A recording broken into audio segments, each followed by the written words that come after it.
Assalamualaikum warahmatullahi wabarakatuh. Perkenalkan, nama saya Amelia Syifa Palalunan dengan NIM 205113889. Nah, di sini saya akan mempresentasikan tentang artikel yang berjudul Analisis Kecelakaan Lalu Lintas dan Penanganan Daerah Rawan Kecelakaan Jalan Ahmad Yani, ruas kilometer 17 sampai kilometer 36 Kota Banjarbaru.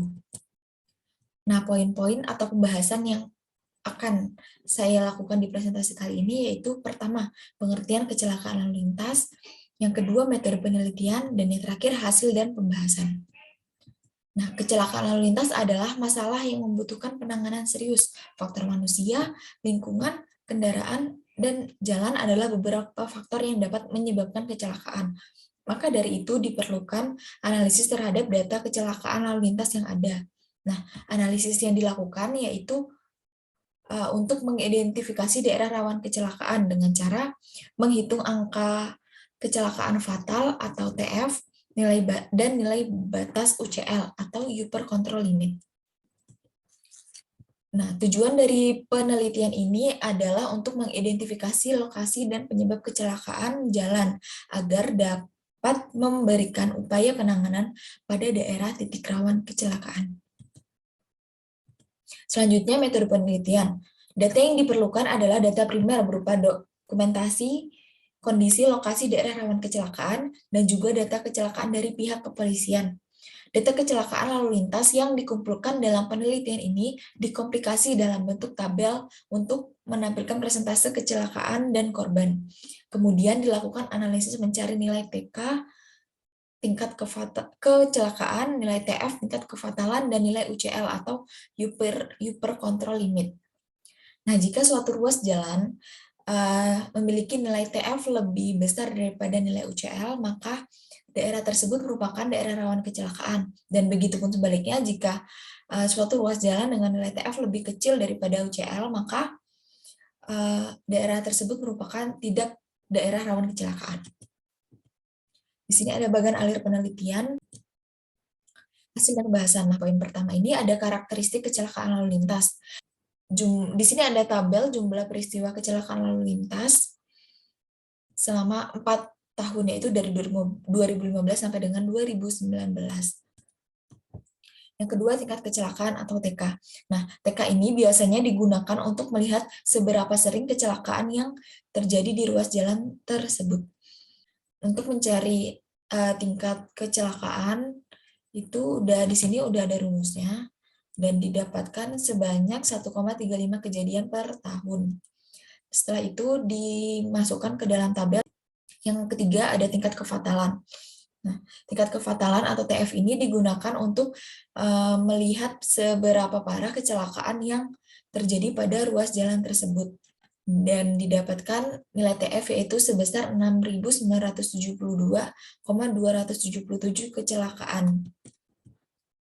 Yang keempat ada Upper Control Limit atau UCL. Nah, UCL ini digunakan untuk tolak ukur apakah ruas jalan yang ditinjau merupakan daerah rawan kecelakaan atau tidak. Dan ini didapatkan nilai UCL sebesar 23.903,06.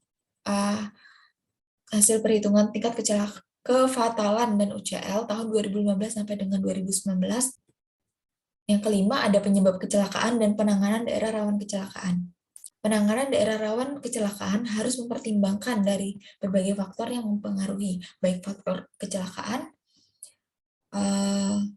tipe tabrakan yang terjadi, keterlibatan pengguna jalan, lokasi di mana terjadinya kecelakaan, waktu kejadian, dan bagaimana kronologis sehingga kecelakaan dapat terjadi di daerah tersebut.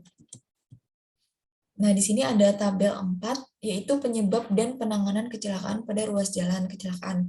Di sini ada 2 titik, yaitu di Jalan Ahmad Yani kilometer 19-20 dan kilometer 21-22.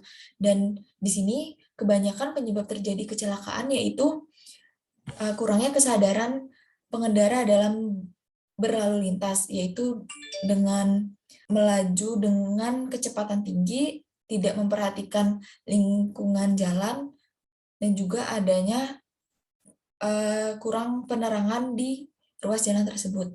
Nah, penanganan yang dilakukan yaitu memasang pita getar, memasang rambu lalu lintas, seperti rambu hati-hati, dan juga pemasangan penerangan umum agar pengendara dapat melihat jalan dengan baik. Di sini ada yang kelima, yaitu ada penyebab dan penanganan kecelakaan pada titik rawan kecelakaan. Di sini ada 8 titik penyebab terjadi kecelakaan, kurang lebih sama seperti sebelumnya. Nah, di sini ada yang sampai 8 titik. Nah, kesimpulan yang didapatkan dari pengolahan data, yang pertama didapatkan 2 ruas jalan yang diidentifikasi sebagai rawan kecelakaan.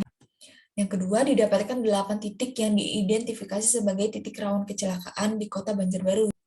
Dan yang terakhir yaitu penyebab kecelakaan paling dominan secara umum adalah kecelakaan kehilangan kontrol atau lalai dari pengendara tersebut dan kondisi jalan pada malam hari. Nah, sekian presentasi dari saya, kurang lebihnya mohon maaf. Wassalamualaikum warahmatullahi wabarakatuh.